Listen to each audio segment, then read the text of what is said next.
আসসালামু আলাইকুম। আজকে আপনাদের সাথে শেয়ার করব পাঙ্গাস মাছ ভুনা রেসিপি।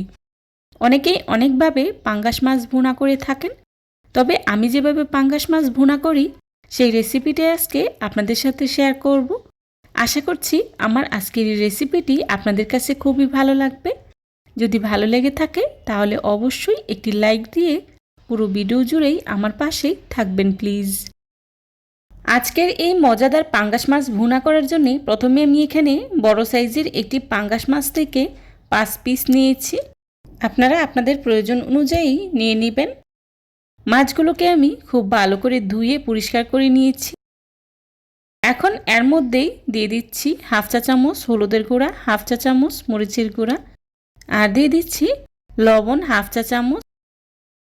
এখন মাছের সাথে মশলাগুলোকে আমি খুব ভালো করে মাখিয়ে নেব।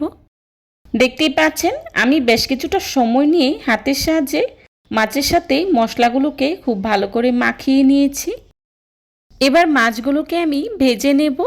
মাছ ভাজার জন্যে চুলায় একটি প্যান বসিয়ে তার মধ্যে দিয়ে দিচ্ছি রান্না করার রেগুলার তেল 3 টেবিল চামচ। তেলটা হালকা গরম হয়ে আসলেই দিয়ে দিচ্ছি আগে থেকে ম্যারিনেট করে রাখা পাঙ্গাস মাছগুলো দিয়ে উল্টে পাল্টে মাছগুলোকে আমি খুব ভালো করে ভেজে নেব। আমি আজকে পাঙ্গাস মাছগুলোকে ভেজে ভুনা করব, তবে আপনারা চাইলে কিন্তু পাঙ্গাস মাছগুলোকে না ভেজে কষিয়েও রান্নাটা করে নিতে পারেন। তবে যেভাবে করেন না কেন খেতে কিন্তু দুর্দান্ত স্বাদের হয়। এক পাশ হয়ে গেলেই উল্টে দিচ্ছি, আর এভাবেই উল্টে পাল্টে মাছগুলোকে আমি খুব ভালো করে ভেজে নিয়েছি। দেখে নিশ্চয়ই বুঝতে পারছেন মাছগুলোকে আমি কী পরিমাণে ভেজে নিয়েছি। এবার মাছগুলোকে চুলা থেকে নামিয়ে নিচ্ছি। মাছগুলোকে আমি চুলা থেকে নামিয়ে এক সাইডে রেখে দিচ্ছি। অন্যদিকে মাছ ভাজা তেলেই দিয়ে দিচ্ছি পেঁয়াজ কুচি 1 কাপ। এখন পেঁয়াজটাকে আমি হালকা ভেজে নেব। পেঁয়াজটাকে আমি খুব বেশি ভাজবো না। পেঁয়াজটা যখন কিছুটা নরম হয়ে আসবে এই পর্যায়ে দিয়ে দিচ্ছি 1 চা চামচ আদা রসুন বাটা।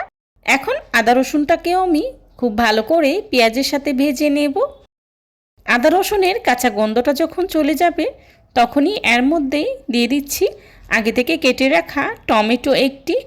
এখন টমেটোটাকেও আমি পেঁয়াজের সাথে খুব ভালো করেই ভেজে নেব। আমি বেশ কিছুটা সময় নিয়ে ভেজে নিয়েছি।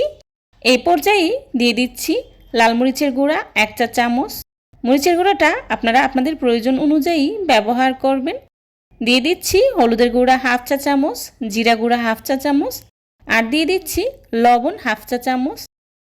এবার মশলাটাকে আমি তেলের সাথে কয়েক সেকেন্ডের মতো ভেজে নেব। এভাবে মশলাটা ভেজে নিলে তরকারির কালারটা খুব সুন্দর আসে। ভাজা হয়ে গেলেই দিয়ে দিচ্ছি পানি হাফ কাপ। পানিটা দিয়ে ঢাকনা দিয়ে ঢেকে মশলাটাকে আমি খুব ভালো করে কষিয়ে নেব। আমি বেশ কিছুটা সময় নিয়ে মশলাটাকে খুব ভালো করে কষিয়ে নিয়েছি। এই পর্যায়ে দিয়ে দিচ্ছি ঝোলের জন্য পরিমাণ মতো পানি। আমি আজকে পাঙ্গাস মাছটা ভুনা ভুনা করে রান্না করে নেব, তাই এখানে পানির পরিমাণটা কমিয়ে ব্যবহার করেছি। আপনারা আপনাদের প্রয়োজন অনুযায়ী ব্যবহার করবেন। পানিটা যখন এভাবে বলক উঠতে শুরু করবে তখনই এর মধ্যেই দিয়ে দিচ্ছি আগে থেকে ভেজে রাখা পাঙ্গাস মাছের পিসগুলো। মাছগুলো দেওয়া হয়ে গেলেই দিয়ে দিচ্ছি কাঁচামরিচ কয়েকটি। এখন 5 মিনিটের মতো রান্না করে চুলা থেকে নামিয়ে নেব। চেষ্টা করেছি খুবই সহজভাবে আজকের এই রেসিপিটি আপনাদের সাথে শেয়ার করার জন্যে। আশা করছি আমার আজকের এই রেসিপিটি আপনাদের কাছে খুবই ভালো লাগবে। যদি ভালো লেগে থাকে তাহলে অবশ্যই লাইক কমেন্ট শেয়ার করতে ভুলবেন না। আপনাদের একটি লাইক এবং একটি কমেন্টস আমাদেরকে নতুন নতুন কন্টেন্ট তৈরি করতে অনেক উৎসাহিত করে। এই পর্যায়ে দিয়ে দিচ্ছি ধনিয়া পাতা কুচি দিয়েই 1 মিনিটের মতো রান্না করেই চুলা থেকে নামিয়ে নেব। হয়ে গেল আমার মজাদার পাঙ্গাস মাছ ভুনা। দেখতেই পাচ্ছেন পাঙ্গাস মাছের ভুনাটা দেখতে কতটা লোভনীয় হয়েছে, আর খেতে কিন্তু ভীষণ মজার হয়েছিল। যারা পাঙ্গাস মাছ খান না আমার এই রেসিপিটা ফলো করে একবার হলেও বাসায় ট্রাই করবেন, তাহলেই বুঝতে পারবেন এই পাঙ্গাস মাছের ভুনাটা খেতে কতটা মজার হয়। যারা এতক্ষণ ধৈর্য সহকারে আমার ভিডিওটি দেখেছেন তাদেরকে জানাই অসংখ্য ধন্যবাদ। এই ধরনের সব ঘরোয়া এবং মজার মজার রেসিপি পেতে আমার চ্যানেলটি ভিজিট করেই আসবেন প্লিজ। রেসিপি ভালো লাগলে ফ্রেন্ডস অ্যান্ড ফ্যামিলির সাথে শেয়ার করবেন। আমার পরবর্তী রেসিপি দেখার আমন্ত্রণ জানিয়ে আজকের মতো এখানেই বিদায় নিচ্ছি। সবাই ভালো থাকবেন, সুস্থ থাকবেন।